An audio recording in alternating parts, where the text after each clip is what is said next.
Yo, you guys, one of you guys ripped down my screen and broke into my home, and I didn't go to the cops. All right, everything's on video. I didn't go to the cops. I didn't hurt a girl. I didn't do shit. That's a rumor online. I thought you guys said like it was about the kiss thing, but about murdering the girl. I had a roommate they accused of murdering her. I met her for 2 minutes when she came up. She left with him. Defensive for someone who didn't murder because you're spray painting that I murdered people. You're ruining my reputation. If I didn't care, I wouldn't say anything. I mean, kill me over it. I didn't do anything wrong. What? No. I've been in prison 7.5 years. I ran an escort agency. I got caught with ecstasy. I paid for all the things I did wrong. So all the harassment from the girls you followed and got their Instagrams from? I never even called one of them. I never called one. You didn't have to call them, but all the shit that they got from your viewers. How do you want me to get better? You want me not to ask for Instagrams? I'm trying to be the best live streamer in the world. I'm not a piece of shit. Swear to God. And please erase that thing over there because it's not respectful to that girl's family. You know? Someone did kill that girl. His name is Zoltan Prespint. Probably. I don't know for sure. But he was with her up till the minute she died. And he poisoned me. I almost died. Thank you for listening. I swear to God. But here, please erase this. I didn't do this. God bless you guys. Thank you for listening to me. And I never go to the cops. You could kill me. I don't go to the cops. I hope you respect that.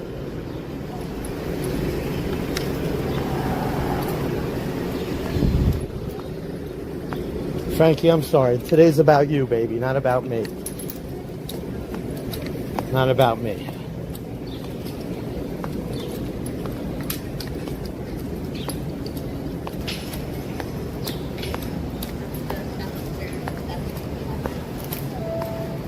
I hope you guys like how I handled that, because that's how I handled everything. Like a good offense is the best defense. And the best way to handle everything. Not a physical offense. But if you get accused of something you didn't do, you better strongly defend yourself or everyone should think you did it. Like the only people that slink away and ignore stuff, like Sam Pepper. When anyone says about him with the terrible things he's been accused of, he totally ignores it. He doesn't face it. Like he's not allowed in America apparently for rape charges against several women, right? I don't know if it's true or not. But he won't talk about it. He acts like you're a ghost and you're not saying anything. Me? Like when Waxy came up to me the first time, called me a murderer. Did you guys see how fucking mad I got? Like you don't do that to a person. If you offend a person's soul, you're going to see it. If they don't give a shit because it's true and they just wanted you to keep it moving, you'll see that too. That's how I feel anyway. Like, who's that guy we like from the news that went off on his own right now? Tanner, or what the fuck's his name? I'm looking on the screen. You know that guy? He's really good. Like, that doesn't matter.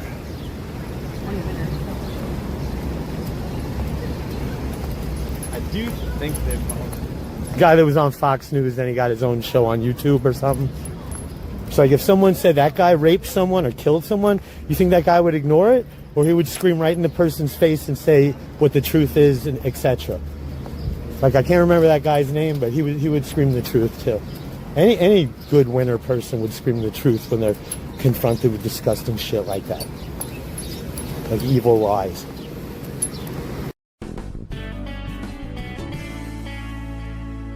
The grieving family of a Wisconsin college student who died on spring break last year are working hard on two fronts this morning. Yeah, Julia Sumnick's family has hired a private investigator to try to find out who was responsible.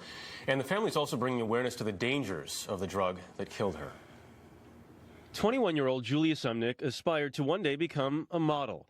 But last year, while on spring break in Miami Beach, that dream ended. A toxic level of GHB, the date rape drug, was found in her system. Sometime after midnight on the day she died, Julia met up with Zoltan Prespint, a celebrity photographer 15 years her senior, at a club in South Beach. The two actually met the year before, according to private investigator Chris Catania. Zoltan was a photographer, club promoter in the Miami Beach area, paparazzi kind of guy. The two, seen here in this surveillance video, arrived at the nearby Flamingo Towers at 4 a.m. Prespint shared the condo with 44-year-old Jason Itzler. Itzler, who called himself the king of all pimps, is currently in New York facing felony charges of promoting prostitution and selling drugs. According to the New York Post, Itzler placed himself at the condo with the couple. He admitted to, one, being in the apartment with Julia, and that he had consumed GHB himself, knowing that Julia would not have taken the drug on her own and that Itzler had access to it. You know, as an investigator, you put two and two together, and someone slipped Julia that drug. Julia, who took this picture of herself shortly before her death, had high levels of the date rape drug in her system, but only trace amounts of alcohol. My belief is that while she was at a club set, she was protecting herself, taking care of herself, you know, having a good time, but she was not consuming alcohol. To date, no one has been charged in Julia's death. The investigation is ongoing.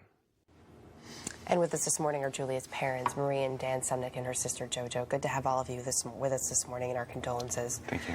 We know this is a tough thing for you to talk about, but you're doing it for obvious reasons, not only for justice for your daughter, but also so other families know the dangers out there. Dan, give us an idea. I know you really want justice for Julia. As we heard, no one's been charged. You've hired a private investigator. Do you think enough has been done to find out what happened? Well, it's been 602 days, and we're still waiting for answers. We're very frustrated.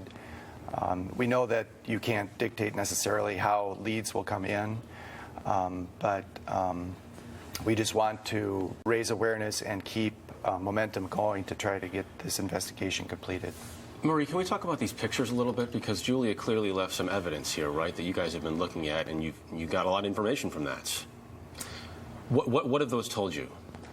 The picture of her with her eyes closed, the ones at the end. Yeah, maybe we can see that. This is the one we're talking about, yeah. Well, we feel, as a family especially, that they were kind of a call for help, that she was telling us something, that something was wrong, something was not right. She would, from what we know of her, she would not take pictures like that.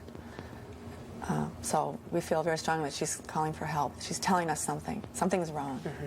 Tell us, JoJo, she was your best friend. You guys were college roommates, too, at one point, right? And you don't believe that your sister would have done any of this, gone into an unsafe situation. No. Tell us a little bit more about who Julia was. All right, well, as a sister, as you mentioned, my mother homeschooled all four of us till middle school, so she was always my best friend. And because of that connection, I just know what she would do or say in situations. And Julia was a fighter. She fought for things that were right. And I just know that in this, she'd be the first to have my back in anything, and I want to fight for this for her. Marie, did you even know what GHB was at the time when this happened? Not at all. When they mentioned it at first, you know, I asked, is that like a date rape drug? And they said yes. And so as time went on, I looked into it a little bit and discovered what appears to be probably relatively harmless, because it's basically a tasteless, odorless, clear form, is actually made with very, very harsh toxic chemicals. And having found 3 times a lethal amount in Julia's body, I hope, I want someone to be held accountable for this. I know there's a limited amount that you all can say right now because the investigation is ongoing, but do you think you know who is responsible? Or do you think police know who is responsible and they just haven't acted on that yet? Dan? We have ideas. I think you can look at the events, and there is a certain list of people. And I think we will look forward to the police completing that investigation. And do you have faith that charges will be brought at some point? Right now, I think we are confident. I think there are some pieces of evidence that have been coming in, and we just hope the police will investigate those. And are you hoping that by speaking out about this, too, that you may influence someone to come forward who may know something? We want to appeal to anybody with any information on this case to come forward. It's been 602 days. It's time. And anybody a part of the case, that they can keep doing what they need to do. And more importantly, the second part of your cause as well, do you feel like more people know about GHB now and the dangers it poses? That's definitely something that I've realized since this has happened, that I see why people make things a mission, and I really do want that to get out there, that this is not a game. This is not, you can't be too careful. And also the people actually using and giving out these drugs, that this is what has happened to our family, leaving a huge hole in our hearts and our lives, and literally changing our lives forever, and that people just need to be aware of these consequences. Thank you all for coming in this morning, Marie, Dan, JoJo. Thank really you. appreciate Thank it. you.